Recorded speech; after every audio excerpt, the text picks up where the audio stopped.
নমস্কার, আমি শুক্লা। আজকে আমি দেখাবো যে এই যে লেবু গাছগুলো, এটা কমলা লেবুর গাছ, এইটা ভ্যালেন্সিয়া মাল্টিজ অন ভ্যালেন্সিয়া, যেটা মাল্টিজ অন ভ্যালেন্সিয়া, এটা হচ্ছে কমলা লেবু। এর পেছনে আছে দেখুন ভিয়েতনাম। এইভাবে এখানে প্রচুর গাছ আছে, যে গাছগুলো লেবু হয়েছে। এই আর একটা লেবু হয়েছে নাগপুর। অনেক লেবু গাছ আমার, বিভিন্ন ধরনের। কিছু গাছে আবার ফুলও আসেনি, যেমন এই গাছটায় ফুল একদম আসেইনি যে ফল ধরবে। এই গাছটাতেও আসেনি। এটাও নাগপুরের একটা গাছ, নাগপুর কমলা লেবুর। এটাও নাগপুর কমলা লেবু। আর এটা চাইনিজ কমলা লেবু, আমি এটা খামারগাছি থেকে সংগ্রহ করেছিলাম। আর এইগুলো তো বললাম মাল্টিজ অন ভ্যালেন্সিয়া। আর এটা হচ্ছে ভিয়েতনাম। এইরকম আরো লেবু আছে, চলুন দেখাই। এই দেখুন এখানেও আছে, এটাও ভিয়েতনাম। আর এই যে এটাও আমার নতুন গাছ, ভিয়েতনাম। এইগুলো বাড়ি ওয়ান। এইটাও কিন্তু বাড়ি ওয়ান, নতুন গাছ, এখনো ফল ধরেনি। এইটা লাইম একটা, দেখুন। আরো দেখাবো আমি। এটা তো গন্ধরাজ। এখানে আছে ভিয়েতনাম গাছ, মানে ভিয়েতনামের যে মালটা, সেটা আমার অনেকগুলো গাছ। এই যে এটা বড় বড় হয়ে গেছে, এটা বিকাশ নার্সারির গাছটা। এখানে দেখুন গন্ধরাজ। এটা হচ্ছে বাতাবি, এসএমডি বাতাবি। এইরকম প্রচুর গাছ আমার, এরকম লেবু গাছ আছে, আরো তো আছে। এই যে এখানে আরেকটা লেবু গাছ আছে, যেটা সিডলেস। এই লেবু গাছ আছে, এখানে আছে ইন্ডিয়ান, যেটা গোল্ডেন শিকি মুসম্বি বলে সেটা। এইটা তো ইন্ডিয়ান মুসম্বির গাছ, কিন্তু এবারে ফুল এসেছিল, ফল দাঁড়ায়নি। এটাও দাঁড়ায়নি, এইটাও দাঁড়ায়নি, জানি না কেন। অন্যান্য গাছে হয়েছে, প্রচুর হয়েছে, দেখতেই পেলেন। আর এইসব লেবু গাছে খাবার দিতে হবে বর্ষা আসার আগে। তাই আমি বিশেষ করে জৈব সারে খাবার দিই। গোবর সারের সঙ্গে কিছু জিনিস মিশিয়ে আমি খাবার তৈরি করে রাখি, এবং ওই খাবারটাই আমি কিন্তু আজকে আমার লেবু গাছে ব্যবহার করব।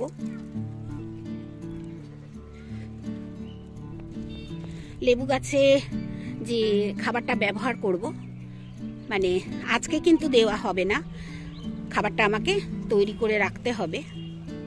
এখানে একটা ঢেঁড়স হয়েছে, সেটাকে আমি তুলছি। এই যে আরো একটি আছে, সেটাও তুলবো। মানে একটা দুটো করে হয় তো, একসঙ্গে অনেকগুলো হয় না। এই যে দেখতে পাচ্ছেন ঢেঁড়সটা, এটাকেও তুলে নেব। এরপর ঢেঁড়সটা গাছে রেখে দিলে না, ঢেঁড়সটা পেকে যাবে। এরকম গাছে আরো আছে, এই যে দেখুন। এটাকে তুলবো না, আর একটু বড় হবে। এই যে ফুলও হয়েছে, এই ফুল যে কটা হবে সব কটাই কিন্তু ঢেঁড়স হবে।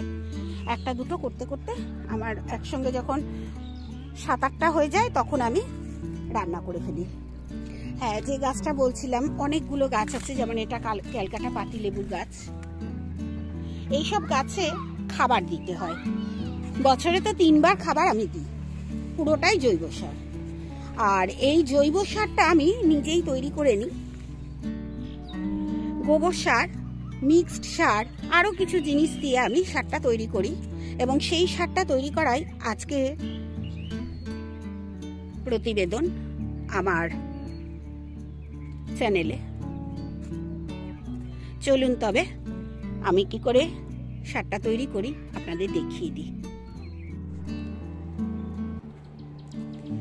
লেবু গাছে যে খাবারটা আমি আজকে বানানো দেখাবো, সেটা হচ্ছে গোবর সার দিয়ে বানাবো। এখন যে ফলের গাছগুলো, মানে মুসম্বি লেবুর গাছগুলো, বেশ মুসম্বি লেবুগুলো বড় বড় হয়ে গেছে, তাই খাবার দিতে হবে। কিন্তু খাবারটা তো আমায় তৈরি করতে হবে। বর্ষা আসার আগে আমি এই খাবারটা ব্যবহার করব। তাই আমি গোবর সার দিয়ে, মানে সম্পূর্ণ জৈবভাবে কিভাবে আমি সারটা তৈরি করছি সেটাই দেখাবো।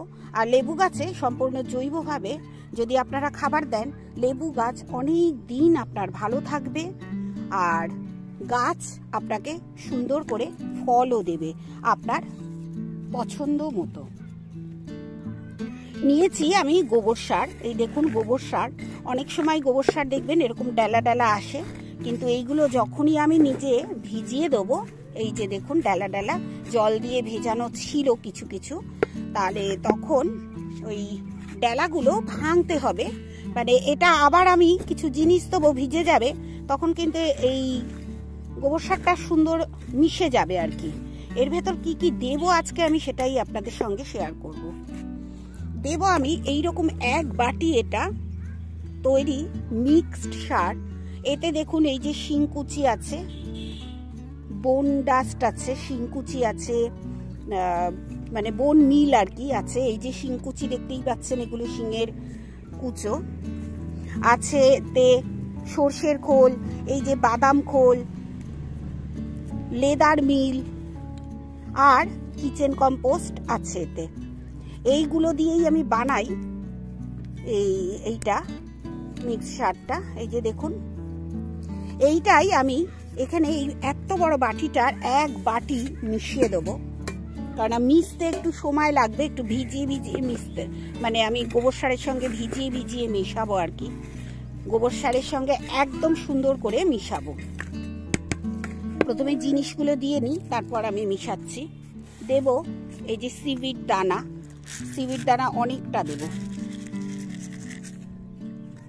আমি। এই সিভিড দানাটা সবসময় ব্যবহার করি, এটা সাগরিকা গোল্ডের ইফকো বাজারে সিভিড দানা, সেটাই ব্যবহার করি আমি। সাগরিকা লিকুইডও ব্যবহার করি, আবার এই দানাটাও ব্যবহার করি। এরপর আমি যেটা দেব সেটা হচ্ছে এই যে ফ্যান দেব। ফ্যান দেওয়ার আগে আরও একটা জিনিস দেব, সেটা হচ্ছে ঘরে আমি বেশ খানিকটা বাসি ভাত রেখে দিয়েছি, অনেক দিন ধরে আমি জমাচ্ছিলাম দেখুন, এবং পেঁয়াজের খোসাও দেখতে পাচ্ছেন তার সঙ্গে। এই বাসি ভাতটা আমি লেবু গাছে ব্যবহার করি, তবে তার আগে বাসি ভাতটাকে একটু মিশিয়ে নেব, সুন্দর করে মিশিয়ে নেব। আর এটা যাতে ভিজে যায় তার জন্য নিয়েছি কিন্তু আমি ফ্যান। ফ্যান আমি খুব ব্যবহার করি আমার গাছে। এই ফ্যান দিয়ে দিয়েই আমি জিনিসটাকে ভেজাবো। প্রত্যেক দিনের যে ফ্যানটা, আমি তো কিচেন কম্পোস্টে প্রত্যেক দিন দিয়ে ফেলি, তবে এবার থেকে আমি ভাবছি এই জিনিসটা দেব। এই জিনিসটা যখন আমি তৈরি করছি ফ্যান দিয়ে, আমি প্রত্যেক বছর কিন্তু এইভাবেই তৈরি করি। প্রত্যেক বছর এই গোবর সারের সঙ্গে ভালো করে এরকম মিক্সড সারটা, ভাতের ফ্যান এবং পুরনো যে ভাত থাকে আমাদের, অনেক সময় নষ্ট ভাত থাকে আমাদের, সেই ভাত আমি রেখে দিই জমিয়ে জমিয়ে। হয়তো রোজ 1 মুঠ করে জমলো আর কি, করতে করতে যেটুকুনি হয় আর কি। এতে দিয়েছি একটু পেঁয়াজের খোসাও ছিল ভাতের তলায়, সেটাও দিয়ে দিলাম, কোনো অসুবিধা নেই। এতে একটু চুন দেবো, লেবু গাছ জানেন চুন খুব ভালোবাসে, তাই একটু চুনও মেশাবো এতে। আমি চুনটা নিয়ে আসি। এইটাকে কিন্তু ভিজিয়ে রাখতে হবে, যাতে এই যে গোবর সারের ডেলাগুলো পুরো ভিজে নরম হয়ে যায়। চুন নিয়ে এসেছি এবং চুন আমি এইভাবে ছিটিয়ে দেবো, এতে কোনো পোকা টোকাও হবে না চুন দিলে জিনিসটা। আমি কিন্তু রোজকার, আবার বলছি, আমার কাছে আজকের যেটুকুনি ফ্যান ছিল সেটুকুনি দিয়েছি। ফ্যানটা কিন্তু গরম ফ্যান নয়, ঠান্ডা ফ্যান দিয়েছি। আর ওই বাসি টাসি কিছু নেই, আজকেরই ভাতের ফ্যান, সেটাই আমি ব্যবহার করেছি। হাত দিয়েই করে নিই, কারণ আমার আবার হাত দিয়ে করতেই বেশি ভালো লাগে। আর এইভাবে এই জিনিসটাকে কিন্তু আমি ভিজিয়ে রেখে দেবো, তাহলে এই যে ডালাগুলো দেখছেন এগুলো সব ভিজে ভিজে গুঁড়ো হয়ে যাবে। এগুলো মাঝে মাঝেই কিন্তু আমায় জল দিয়েও ভেজাতে হবে এবং ভাতের ফ্যান দিয়েও ভেজাতে হবে। আর যদি এর ভেতর আমার কখনো ভাত থেকে যায়, মানে নষ্ট ভাত, তাহলেও ভাতটাও আমি আবার মিশিয়ে দেবো। এইভাবেই কিন্তু আমি লেবু গাছের জন্য সার তৈরি করি। প্রত্যেক বছর এই একই সার কিন্তু আমি আমার গাছে দিই। আর প্রত্যেকবারই লেবু সুন্দরই হয়, খুব ভালো হয় আমার ছাদ বাগানে। মুসম্বি লেবু, কমলা লেবু কিংবা যে পাতি লেবু, আমরা ভাতে খাবার যে লেবু, সব লেবুই আমার ছাদ বাগানে খুবই সুন্দর হয়। সবার শেষে এখানে আমি একটু মিশিয়ে নেব নিম খোল। এই যে নিম খোলটা এনেছি, রেখেছি, এটা আমি একটু মিশিয়ে নেব। এই নিম খোলটা আমি এক্সট্রা করেই দিলাম, যদিও আমার নিম খোল, সর্ষের খোল দিয়ে কিংবা বাদাম খোল এসব দিয়েই আমার কিন্তু মিক্সচারটা তৈরি করা ছিল, তবুও আমি কিন্তু এখানে নিম খোল দিলাম। সব সিউইডগুলো তাকিয়ে আছে। আর এইভাবেই আমি 1 মাস মতো এই যে সারটা তৈরি করছি, এটা ভিজিয়ে ভিজিয়ে 1 মাস মতো রেখে দেব। 1 মাসে এটা সব কিছু একসঙ্গে মিশে যাবে। তারপর আমি যে গাছগুলো দেখিয়েছি সেই গাছগুলো টবে, একদম টবের ধার বরাবর এই খাবার ব্যবহার করব। তখনও শেয়ার করব আপনাদের সঙ্গে। এইভাবে আপনারাও এখন থেকে খাবার বানিয়ে রাখুন, ওই খাবারই দেবেন আপনার ছাদ বাগানে যে গাছ আছে, লেবু গাছ, তাতে।